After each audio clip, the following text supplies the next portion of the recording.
말씀의 제목이 마귀에게 틈을 주지 마라. 오늘 말씀의 제목입니다. 마귀에게 틈을 주지 말라. 우리 한번 옆 사람에게 한 번 더 마귀에게 틈을 주지 마십시오.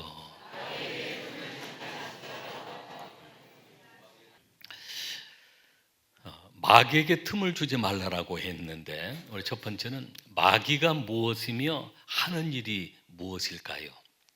마귀의 정체를 알아야 합니다. 성경은 이 마귀에 대해서 여러 가지로 얘기를 하는데요. 마귀다, 사탄이다, 악령이다, 더러운 귀신. 이 귀신이 더럽습니다. 악하고 더러운 귀신입니다. 이게 다 서로 연관이 되어 있습니다. 구약은 그 히브리어로 이 마귀를 사탄이라고 합니다. 히브리어로는 사탄이라고 하고 헬라어로 마귀라고 하는데, 이 마귀는 디아볼로스라고 하는 단어입니다. 분열시켜서 던져서 분열시킨다. 그러니까 이 사탄은 하나님을 대적하고 사람을 대적하고 파괴시키는 그런 일을 하고, 마귀 역시도 이 디아블로스라고 하는 가로질러서 던진다. 그 인생을 파괴시키고 깨뜨려버리는 그런 일을 마귀가 하기 때문에 마귀의 정체를 잘 알아야 합니다. 우리가 영적으로 좀 그 부분에 민감해서 그런 부분들을 우리가 깨달아야 하고 물리쳐야 될 줄로 믿습니다. 그런 말이 있습니다. 우리가 적을 알고 나를 알면 100번 싸워도 우리가 물러나지 않는다, 쥐지 않는다, 승리한다. 마귀가 무엇이며 하는 일이 무엇일까요? 마귀는 파괴자, 살인자, 죽이는 자입니다. 요한복음 8장 44절 말씀 같이 읽겠습니다. 너희는 너희 아비 마귀에게서 났으니 너희 아비의 욕심대로 너희도 행하고자 하느니라. 그는 처음부터 살인한 자요, 진리가 그 속에 없으므로 진리에 서지 못하고 거짓을 말할 때마다 제 것으로 말하나니 이는 그가 거짓말쟁이요 거짓의 아비가 되었음이라. 아멘.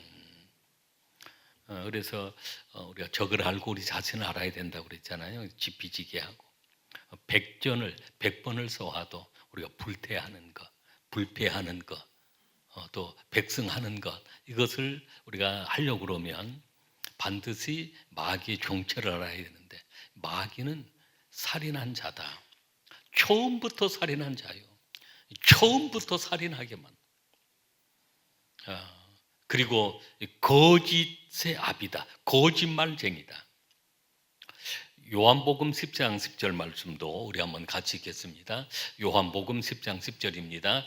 도둑이 오는 것은 도둑질하고 죽이고 멸망시키는 것뿐이요 내가 온 것은 양으로 생명을 얻게 하고 또 풍성히 얻게 하려는 것이라. 아멘. 여기에 도둑이 오는, 이 도둑은 사탄 마귀, 더러운 귀신. 도둑이 오는 것은 죽이고 멸망시키는 것, 멸망시키려는 것뿐이요 좋은 일을 주는 것은 없습니다. 반드시 죽이는 일을, 멸망시키는 일을 하는 것뿐입니다. 마가복음 9장 22절 말씀을 우리 한번 같이 읽겠습니다. 마가복음 9장 22절입니다. 귀신이 그를 죽이려고 불과 물에 자주 던졌나이다. 그러나 무엇을 하실 수 있거든 우리를 불쌍히 여기사 도와 주옵소서. 한 아버지가 아들을 데리고 왔는데 이 아들이 귀신이 들렸습니다. 귀신이 그를 죽이려고 합니다. 귀신이 하는 일은 그를 죽이는 일만 하는 거예요.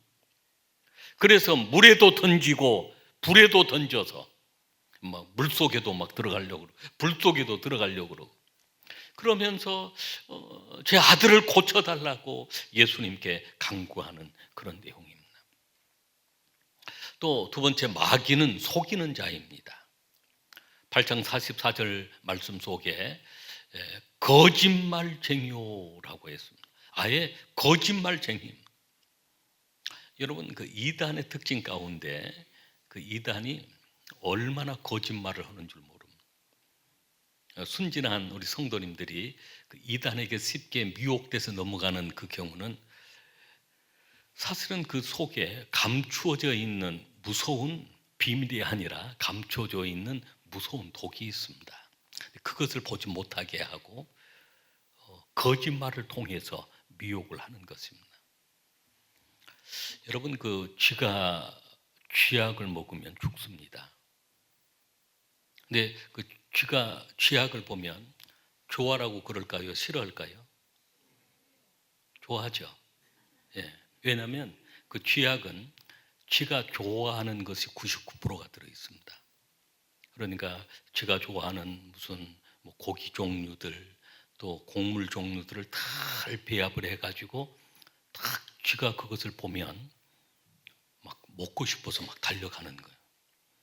근데 그 99%는 거기에 이제 쥐가 좋아하는 것이 들어있지만 그 속에 독약이 1%가 들어있습니다. 먹고 나면 죽게 만드는 그런 독약이 들어있는 것입니다. 근데 그 쥐가 독약을 보지 못하고 그저 그 유혹하려고 만들어 놓은 그 쥐가 좋아하는 것으로만 그것만 보고 달려가는 것입니다. 사탄의 속임수가 그렇습니다. 이단의 속임수가 그렇습니다. 그냥 보면 좋은 것처럼 그것도 막 거짓말을 통해서 미혹을 하는데 그 뒤에 무서운 독이 들어있다는 것입니다. 이 마귀는 속이는 역할을 하는 것입니다. 거짓말쟁이인 것입니다. 또 마귀가 하는 일은, 이 마귀는 어떤 존재냐면 질병을 가져다 주는 존재입니다. 누가복음 13장 11절로 13절 말씀을 우리 한번 같이 읽겠습니다. 18해 동안이나 귀신 들려 앓으며 꼬부라져 조금도 펴지 못하는 한 여자가 있더라. 예수께서 보시고 불러 이르시되 여자여 내가 내 병에서 놓였다 하시고 안수하시니 여자가 곧 피어고 하나님께 영광을 돌리는지라. 18년 동안이나 허리가 꼬부라지고 곱추라 그러죠. 그렇게 살아온 한 여자가 있었습니다. 근데 사탄에게 매여서 이렇게 된 것입니다. 예수님은 그 여인을 만나서 그 여인을 치료해 주시고 안수하셔서 치료해 주시니 여자가 곧 피우고 하나님께 영광을 돌리니라 라고 했습니다. 그러면서 그 바리새인들 사두개인들이 막 비난, 왜 안식일의 병을 고쳤느냐라고 비난을 하게 되어지는데 이때 예수님께서 13장 16절에 이렇게 말씀을 하십니다. 16절 말씀을 같이 읽겠습니다. 그러면 18해 동안 사단에게 매임받은 이 아브라함의 딸을 안식일에 이 매임에서 푸는 것이 합당하지 아니하냐. 아멘. 사탄에게 매여 있습니다. 여러 가지 각종 어떤 그 질병에 시달리게 되어지는 것입니다. 모든 질병이 다 원인이 사탄은 아닙니다. 마귀 때문에 모든 질병이 생겨난 것은 아닙니다. 어떤 질병은 약을 먹어야 할 병도 있고 수술을 받아야 할 병도 있지만 영적으로 사탄에게 매여서 귀신에게 매여서 병이 찾아오는 그런 병들이 있습니다. 이런 병들은 예수의 이름으로 사탄을 물리치고 귀신을 물리쳐야만 치료가 되어지고 회복이 되어지는 것입니다. 할렐루야. 또 이 사탄 마귀는 불안과 두려움을 줍니다. 사무엘상 18장 12절 말씀을 같이 읽겠습니다. 여호와께서 사울을 떠나 다윗과 함께 계심으로 사울이 그를 두려워하는지라. 사울은 왕이었습니다. 군대를 거느리고 있고 강한 왕이었지만 다윗과 함께 하신 여호와께서 다윗과 함께 하고 계심으로 사울은 그를 두려워했습니다. 사실은 우리 그리스도인들이 살아가면 하나님이 여러분과 함께 하시기에 세상이 여러분을 두려워하게 되어 있습니다. 할렐루야. 그래서 오늘 우리의 삶은 그렇습니다. 하나님이 주시는 평안함을 누리는 것이고 이 사탄 마귀는 하나님이 함께하는 사람을 보면 두려워하는데, 사탄 마귀가 역사하면 모든 게 다 불안하고 두려워하는 것입니다. 사탄의 그 존재가 또 하는 일들이 바로 이런 일을 하는 것입니다. 그리고 영적으로 무기력하게 만듭니다. 영적으로 힘이 없게 만듭니다. 그래서 이 사탄의 틈을 타지 못하도록 해야 합니다. 영적으로 무기력하게 만드는 것은, 여러분, 우리가 예수를 믿는다고 해서 우리가 구원의 기쁨을 누리지만 모두가 다 열정을 가지고 하나님을 섬기지를 잘 못합니다. 왜냐하면 사탄이 얼마나 방해하는 줄 모릅니다. 오늘도 여러분이 교회를 나오기까지 사탄이 여러 가지로 유혹도 하고 방해도 했을 것입니다. 여러분이 승리하신 것입니다. 주님 앞에 나왔다는 거에 승리하는 것. 때로는 기도를 방해합니다. 기도하려고 하면 그 새벽 기도 시작해 보려고 그러면 새벽 시간에 잠이 얼마나 오는지. 그러면 여러분이 그렇게 생각할 수 있습니다. 새벽 기도를 해야 되는데 잠이 온다. 하나님이 사랑하는 자에게 잠을 주신다고 했는데 이게 하나님의 뜻인가? 잠자는 게 하나님의 뜻인가? 사실은 그게 아닙니다. 사탄이 어떤 모양으로든지 기도하는 걸 방해하려고, 예배드리는 걸 방해하려고 하는, 아니면 우리가 말씀 보고 말씀 듣는 것을 방해시키려고 합니다. 이 시간에 여러분이 매여 있는 그런 사탄의 어떤 영역으로부터 풀려지고 해결되어지는 역사를 경험하시길 바랍니다. 그러면 영적으로 우리가 힘이 나는 것입니다. 그 무기력해지는 것이 사라지고 힘이 나서 예배가 사모되어지고 말씀이 은혜가 되어지고 기도할 때 더 뜨거운 은혜를 받고. 할렐루야. 두 번째는 마귀가 들어오는 통로가 있습니다. 여러분, 그 마귀가 들어오려고 하는 틈을 막아야 되는데, 그 틈을 막으려고 하면 어떤 통로로 들어오는지를 우리가 알아야 합니다. 그 틈을 막아야 합니다. 마귀가 들어오는 그 통로는 첫 번째는 부정적인 말을 통해 들어옵니다. 그게 부정적인 말을 하고 불평하고 원망하는 그런 말을 하는 그 언어 속에 말이 반복되면 그게 습관이 행동으로 옮겨집니다. 행동으로 또 자주 옮기다 보면 습관이 되어집니다. 아예 그것이 체질화되어 버리고 만. 그리고 그 말을 하면 사탄이 그렇게 그 순간부터 그렇게 하려고 합니다. 오늘 우리가 봉독한 말씀 에베소서 4장 29절 말씀을 우리 한번 같이 읽겠습니다. 무릇 더러운 말은 너희 입 밖에도 내지 말고 오직 덕을 세우는데 소용되는 대로 선한 말을 하여 듣는 자들에게 은혜를 끼치게 하라. 아멘. 잠언 18장 21절 말씀도 우리 같이 읽겠습니다. 죽고 사는 것이 혀의 힘에 달렸나니 혀를 쓰기 좋아하는 자는 혀의 열매를 먹으리라. 아멘. 죽고 사는 것이 혀의 힘에, 혀의 권세에 달려 있다. 그래서 그 혀의 열매를 먹는다. 어떤 말을 하는지 말하는 대로 좋은 말을 하고 우리가 선한 말을 하면 성령이 도와주셔서 그 말하는 대로 성령님이 도와주셔서 열매를 맺게 하고, 내가 악한 말을 하고 미워하는 말을 하고 그래서 이 원망하는 말을 하고 이런 말을 반복해서 하면 그 사탄이 그 일이 이루어지도록 그 환경을 만든다는 것입니다. 우리 교회에서 비비불부 엄판하지 말라 그 훈련을 하고 있는데, 그게 뭐냐면 그런 말을 하게 되어지면 사탄이 그렇게 되어지는 환경을 만들기 때문에 다 기다리고 있다가 우리 입에서 톡 나가면 사탄이 탁 받아가지고 그 일을 만들려고 하는 것입니다. 비비불부 엄판이 뭐죠? 비비가 비판하지 말고 비방하지 말고, 불부는 불평하지 말고 부정적인 말하지 말고, 원판은 원망하지 말고 판단하지 말라. 우리 교회 작년과 또 올해 우리 청년들이 참 결혼을 많이 한 것 같습니다. 결혼을 하기 전에, 결혼식을 하기 전에 또 인사를 하러 오거나 아니면 또 주례를 해야 되는 경우 제가 교육을 하는 시간이 있습니다.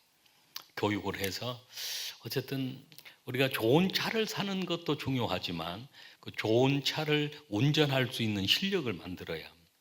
그렇지 않고 처음 차 끌고 나갔다가 사고 내버리는 그런 경우도 많이 있습니다. 결혼도 똑같습니다. 결혼이라고 하는 그 아름다운 그 결혼을 통해서 행복한 가정을 이루어야 하는데 하루 사이에 그냥 사고 내버리는 그런 경우도 있습니다. 여러 가지 경제를 어떻게, 경제 문제는 부부가 준비하고 해야 되는지, 또 부모님을 어떻게 공경해야 되는지, 또 사회생활을 하면서 부부가 어떻게 해야 되는지, 또 교회 생활을 어떻게 하는, 부부 간에 여러 가지 또 대화나 이런 거 할 때 특별히 폭력을 행사하면 안 된다는 걸 가르칩니다. 막 서로 막 때리고 싸우는 거, 그러면 금방 사탄이 가정을 깨뜨리게 만들려고 합니다. 그리고 언어 폭력이 있습니다. 남자들은 어떤 경우는 막 힘으로 폭력을 쓰려고 그러고 여자분들이 언어 폭력을 쓰는 경우는, 언어 폭력이 뭔지 아세요? 이혼해라고. 그게 언어 폭력입니다. 혹시 여러분 그런 말을 하신 분 계시면 미안하다고 가서 사과하세요. 앞으로는 절대 안 하겠다고. 네, 왜냐하면 그런 말을 탁 하면 이 사탄이 그런 이혼을 할 수밖에 없는 그런 환경을 만들어 버린다는 것입니다. 그래서 이 부정적인 이 말들이 사탄이 들어와서 이 사탄이 마귀가 활동하기 좋은 그런 환경을 만들어 놓은 것입니다. 우리 신앙생활도 마찬가지. 여러분 가정생활도 절대로 부정적인 말을 하지 마세요. 자신을 향해서도 마찬가지입니다. 부정적인 말을 하면 안 됩니다. 오늘 하나님은 얼마나 우리를 사랑하시는지, 나보다 더 나를 사랑하신 하나님이 나와 함께 하시는데 우리 자신을, 이 사탄은 늘 속이면서 오늘 우리를 향하여 너 안 돼, 너 안 될 거야, 너 하나님의 사랑을 받지 못하고 막 부정적인 생각을 이 사탄이 갖도록 그렇게 하는 것입니다. 여러분 끊어버리고 막아버려야 될 줄로 믿습니다. 또 어떤 통로로 들어오냐면 미움과 분노의 통로를 통해 들어옵니다. 오늘 우리가 봉독한 말씀 26절과 27절 말씀을 같이 읽겠습니다. 분을 내어도 죄를 짓지 말며 해가 지도록 분을 품지 말고 마귀에게 틈을 주지 말라. 아멘. 여러분 우리가 때로는 화가 날 때가 있습니다. 환경이나 그러나 그 분노를 해가 지도록 품고 있지 말라라. 빨리 풀어버리라. 왜냐하면 그 분노나 그 미움이 사탄이 들어오게 하는, 마귀가 들어오게 하는 통로가 된다는 것입니다. 가인이 아벨을 죽일 때도 그랬습니다. 그 마음속에 미움이 생겼습니다. 사실은 아벨이 옳고 가인이 옳은 것이 아닌데 가인이 오히려 아벨을 미워하고 그러다가 결국은 아벨을 죽이는 그런 무서운 살인죄를 저질렀던 것입니다. 사울과 다윗의 관계를 보면 그렇습니다. 사무엘상 18장 7절 말씀 우리 한번 같이 읽겠습니다. 여인들이 뛰놀며 노래하여 이르되 사울이 죽인 자는 천천히요 다윗은 만만히로다 한지라. 다윗이 골리앗을 무너뜨리고 나라를 구했습니다. 사울은 왕이었는데, 그런데 다윗의 인기가 그냥 하늘 높은 줄 모르고 막 인기가 올라가고, 그 마음 속에 시기와 미움과 분노의 마음이 생긴 것입니다. 그때 사탄이, 악한 영이 사울의 마음 속에 들어간 것입니다. 우리 18장 10절 말씀을 같이 읽겠습니다. 그 이튿날 하나님께서 부리시는 악령이 사울에게 힘있게 내리매 그가 집 안에서 정신없이 떠들어대므로 다윗이 평일과 같이 손으로 수금을 타는데 그때 사울의 손에 창이 있는지라. 결국은 이 사울이 그 미움과 분노의 감정이 일어나니까 이 악령이 그 틈을 타고 들어온 것입니다. 그리고 이 다윗을 향해서 창을 던져서 다윗을 죽이려고 하는데 결국은 다윗은 하나님이 보호하시고 이 사울은 전쟁에 나가서 아들과 함께 아주 비참하게 죽고 만 것입니다. 여러분, 우리 안에 어떤 분노나 미움이 있으면 용서하시길 바랍니다. 그 분을 해가 지도록 품고 있지 마시길 바랍니다. 이것은 내가 불을 품고 있는 거나 마찬가지입니다. 그래서 누군가를 내가 용서해야 된다면 그 사람을 위해서 용서하는 것이 아니라 자신을 위해서 용서하는 것입니다. 용서해야 내가 살기 때문입니다. 할렐루야. 세 번째 통로는 죄와 잘못된 습관을 통해서 들어옵니다. 요한복음 5장 14절 말씀을 같이 읽겠습니다.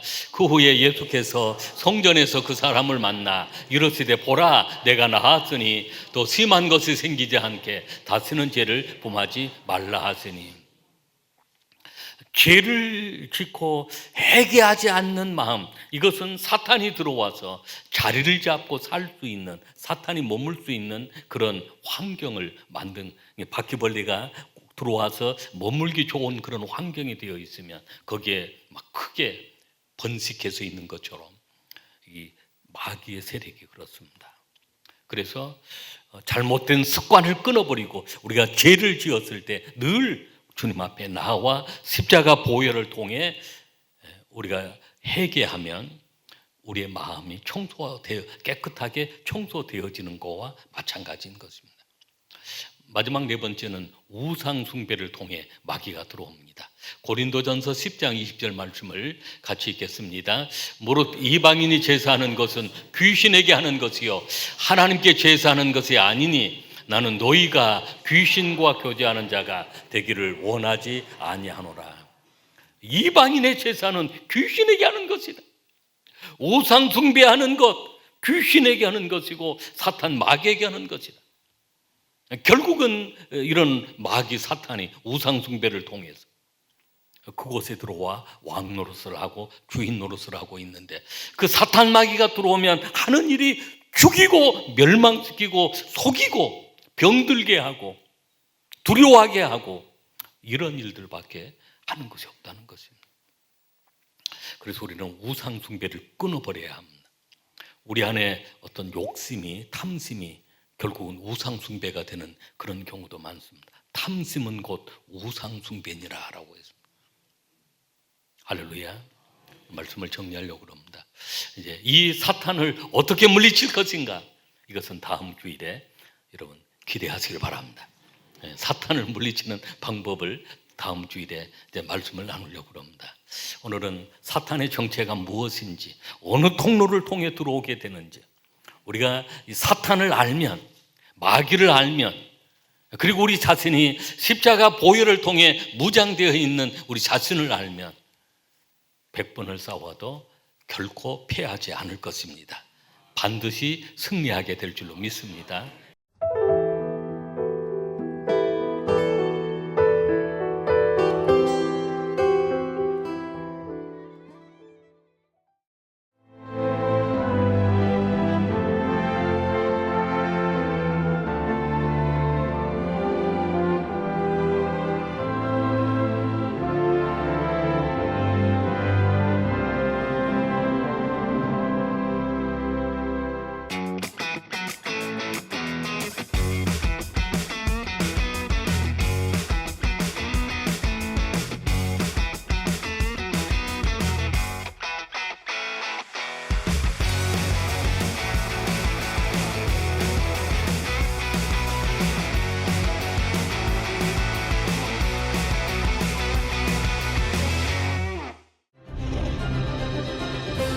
기회는 준비된 도시를 선택합니다.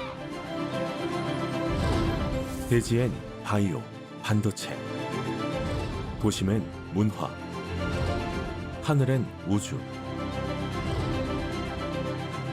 대한민국 미래 산업의 새로운 가능성을 열어가는 곳. 격이 다른 도시, 순천입니다.